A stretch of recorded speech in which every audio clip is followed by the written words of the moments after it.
Because it seems like your story and the story of Bull Rocket kind of, are the same story. And I was wondering if you could just tell us about you, the last 5 years and what brought you to now and to Bull Rocket. Yeah, it's a long journey. So the people bit is a very personal thing. So I can't remember actually I told you the story when we met at the new office. About 7 years ago, I lost one of my nieces. So very young, congenital disorders, and it's my second niece that passed away.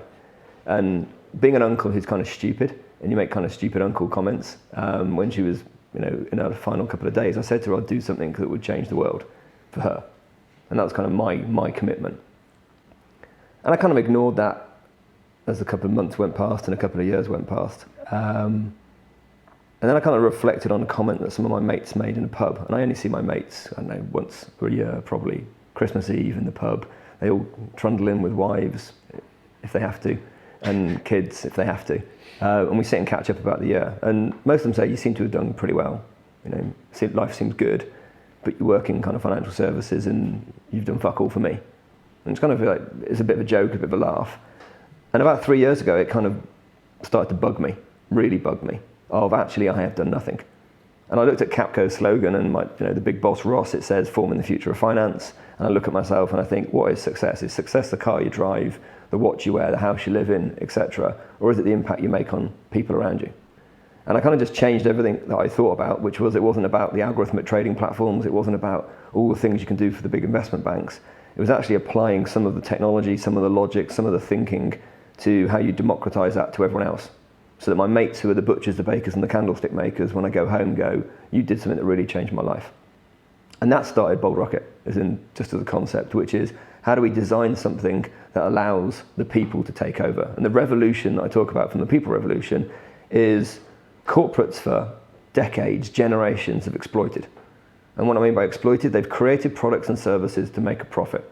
There's nothing wrong with that, that's corporate life. But we are consumers, we consume whatever they produce, products and services, and we pay, and they make money. Some of the companies exploit, some of them exploit less, and people choose who they want to use. And I'm an absolute believer that over the next couple of years, it'll probably be 5 or 10 realistically, the pace at which this world works, that the people revolution is going to be where the corporates become the consumers. The corporates will have to consume what we want, our data, our thoughts, our aspirations, our goals, our needs, and therefore you've got a complete flip of where we are today in an economic model.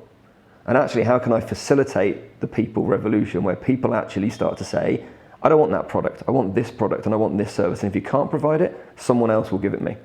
And how do I get those companies who can provide that and really understand the needs of an individual to make their life better? How can I make that come true? How can I facilitate that? How can I put effort behind it?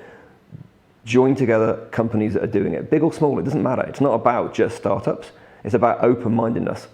But most of the startups are the ones who are open-minded at the moment. The corporates are trying to catch up, trying to play. And that's what I kind of do. And it's kind of hard to describe what Bold Rocket is, apart from making that little promise come true.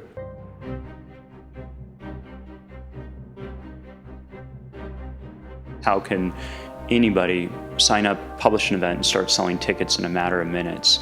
We love the notion of people gathering. We really thought about low friction. We want to be that cable TV of live experiences. We basically broke all the startup rules. It's fairly insane to go into a business venture with your fiance. My advice, to any 20-year-old or fledgling entrepreneur is to not listen to their parents. Do something really incredible.